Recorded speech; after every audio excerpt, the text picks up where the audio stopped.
चुनाव आयोग ये स्वीकार करने को तैयार है कि जो पार्लियामेंट का चुनाव हुआ जिसमें मोदी जी प्रधानमंत्री बने वो वोटर लिस्ट सही नहीं था?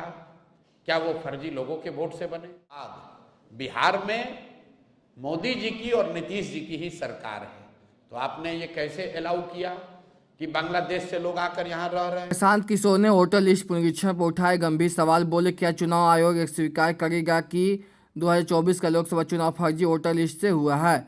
अगर नहीं हुआ तो उसी वोटर लिस्ट से विधानसभा चुनाव कराने में क्या दिक्कत है? स्वीकार करने को तैयार है कि जो पार्लियामेंट का चुनाव हुआ जिसमें मोदी जी प्रधानमंत्री बने वो वोटर लिस्ट सही नहीं था? क्या वो फर्जी लोगों के वोट से बने? और अगर लोकसभा चुनाव के बाद से फर्जी लोग आ गए, जैसा कि बताया जा रहा है सूत्रों के हवाले से कि नेपाली और बांग्लादेश के बहुत सारे लोग बिहार में वोटर लिस्ट में अपना नाम घुसा लिए हैं या बिहार में आके रह रहे हैं, तो इसका दोष, इसका जवाब भी एनडीए की सरकार को ही देना होगा, क्योंकि लोकसभा चुनाव के बाद बिहार में मोदी जी की और नीतीश जी की ही सरकार है, तो आपने ये कैसे अलाउ किया कि बांग्लादेश से लोग आकर यहाँ रह रहे हैं? आपका प्रशासन क्या कर रहा है? आप अगर नेपाल से लोग आकर बिहार में वोटर लिस्ट में नाम जोड़ रहे हैं तो बिहार सरकार की पुलिस और प्रशासन क्या कर रहा है? तो भैया किसी भी तरीके से वो आर्गुमेंट देंगे, ये यही साबित होगा कि गलती उनकी है।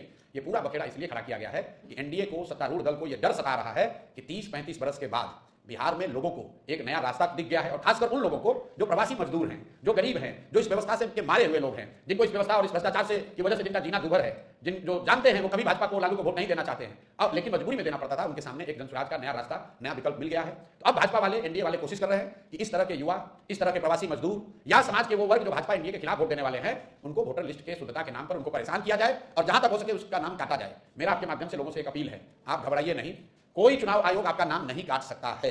सुप्रीम कोर्ट का जजमेंट है, चुनाव आयोग को नागरिकता जांचने और तय करने का कोई अधिकार नहीं है। प्रशांत किशोर ने दिलीप जायसवाल पर फिर से बोला हमला लगाए 4 आरोप। बोले, भाजपा और दिलीप जायसवाल में हमारे आरोपों का जवाब देने की अब तक हिम्मत नहीं हुई। 50 से अधिक नेताओं के बच्चों को कैसे मेडिकल में एडमिशन मिला? जायसवाल ने उस कॉलेज में, जिसमें कि वो क्लर्क थे, जो सिखों का माइनॉरिटी का कॉलेज है, जिसमें 20 से ज्यादा सिख उस समय ट्रस्ट के मेंबर थे, उस जितने भी ट्रस्ट के चलाने बनाने वाले लोग थे उन सबको हटा के दिलीप जायसवाल जो सिख नहीं हैं, ये कैसे उसके मैनेजमेंट में आ गए? इसका जवाब आप हमको दीजिए। आप क्या दीजिएगा? दिलीप जायसवाल दें, जो भी उनके सलाहकार हैं वो दें। दूसरी बात, उस कॉलेज में 50 से ज्यादा बिहार के अलग अलग दलों के नेताओं के परिवार के लोग मैनेजमेंट कोटा से जगह पाकर मेडिकल की डिग्री उन्होंने हासिल की है, तो किस आधार पर उन 50 नेताओं के बच्चों को उसमें एडमिशन दिया गया, ये बता दीजिए। बिहार का सामान्य परिवार का कोई बच्चा मेडिकल करना चाहता है, आपका बेटा अगर पढ़ने जाएगा मेडिकल, बेटा बेटी, तो उसको परीक्षा पास करना पड़ता है। अगर परीक्षा नहीं पास करेगा तो कैपिटेशन फीस देना पड़ता है। लेकिन बिहार के 50 से ज्यादा नेताओं के परिवार के लोग बिना किसी परीक्षा के उस कॉलेज से पास होकर डॉक्टर बन गए, जिसको दिलीप जायसवाल चला रहे हैं। तीसरा आरोप सुन लीजिए, उस कॉलेज से आयुष्मान भारत के अंतर्गत करोड़ों रुपए की गलत निकासी की गई है, ये भी आरोप लगा रहे हैं। अगर आपको दम है, दिलीप जायसवाल को दम है, तो बता दें कि कितना पैसा आयुष्मान कार्ड योजना में लिया है। चौथा आरोप लगा रहे हैं कि राजेश शाह की 2007 में हत्या हुई है, पुलिस ने एफआईआर किया है, थाने का डायरी निकाल कर देख लीजिए, कोर्ट ने, लोअर कोर्ट ने उसमें कॉग्निजेंस लिया है, दिलीप जायसवाल नेम्ड मर्डर के एक्यूज्ड हैं, नेम्ड एक्यूज्ड हैं। जिस एसपी ने और डीआईजी, दरभंगा के रेंज डीआईजी ने उसका कोर्ट क्लोजर दिया है, उसमें से दोनों ही लोग के परिवारजन को बाद में क्लोजर देने के बाद मेडिकल कॉलेज में उनकी पत्नी, उनके बच्चों को एडमिशन दिया गया है। तो ये जानना चाह रहे हैं, और हम अगर गलत कह रहे हैं तो दिलीप जायसवाल कोई असहाय व्यक्ति तो है नहीं, उनकी सरकार है, हम पर मानहानि का केस कर दे, हमको जेल में डाल दे।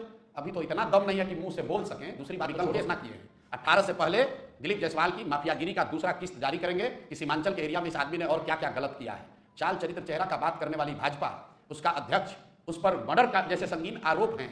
आप केस डायरी मैनेज करते हो, कोर्ट को मैनेज करते हो, सिखों के कॉलेज को कब्जा किए हो, और समझते हो कि प्रशांत किशोर डर जाएगा? हैं? आपको लग रहा है कि हम ऐसे इधर भक्ति से डरने वाले हैं? इनकी हालत तो ये है कि लालू जी जैसे व्यक्ति, जिसको कोर्ट ने चारा मामले में दोषी करार दिया, उनको भी अगर आप कहते हैं कि आपने एनिमल हस्बेंड्री में गलती किया, उनके पार्टी वाले भी जवाब देते हैं।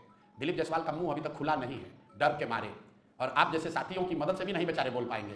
भाजपा का 19 गो प्रवक्ता है, उनका हिम्मत नहीं है कि एक आदमी जवाब दे दे। तो प्रशांत किशोर ने बोला है, हम बिहार के चुटभैया नेता नहीं हैं, एक एक फैक्ट, एक एक डेटा, एक एक कागज बनाकर रखे हैं। दिलीप जायसवाल को जवाब देने दीजिए, पहले तो जवाब दे नहीं पाएंगे, अगर देंगे तो उसका पूरा समुचित उपाय दिया जाएगा। ने महाराष्ट्र में हिंदी भाषा विवाद पर ठाकरे बंधुओं पर बोला करारा हमला। बोले ये दोनों भाई लंपन एलिमेंट हैं, लेकिन इन दोनों से ज़्यादा जिम्मेदारी भाजपा और कांग्रेस का है, जो इनके साथ गठबंधन में सरकार चलाते हैं। भाषा विवाद का कोई मतलब नहीं है। भाषा विवाद इसलिए उत्पन्न हुआ है क्योंकि वहां पर मुंबई में लोकल बॉडी का इलेक्शन है और राज ठाकरे जैसे लुम्पन एलिमेंट इनको कोई वहां राजनीतिक जगह है नहीं, तो ये अपना जगह बनाने के लिए भाषा विवाद को बल दे रहे हैं।